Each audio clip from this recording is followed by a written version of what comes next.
Welcome to my mini blog. सुरुमा मैले मासु फ्राई गर्छु अनि त्यसमा चाहिँ मैले प्याज हाल्छु अनि त्यसपछि चाहिँ टमाटर अनि त्यसपछि लसुनहरू हाल्छु है गाइज। अनि नुन हाल्छु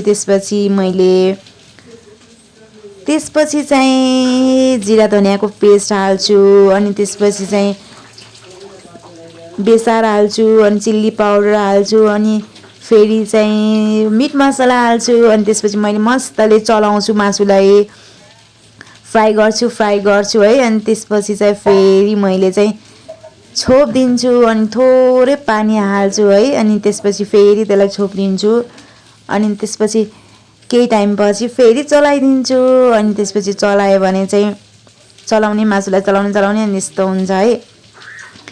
अनि फेरि छोपिदिन्छु अनि फेरि खुलाएर हेर्छु, यस्तो हुन्छ मेरो फाइनल। अनि हजुरहरू कसरी बनाउनुहुन्छ नि अनि हजुरको रिभ्यू पनि दिनु ल। यो चाहिँ मेरो फर्स्ट ब्लग हो। Okay guys.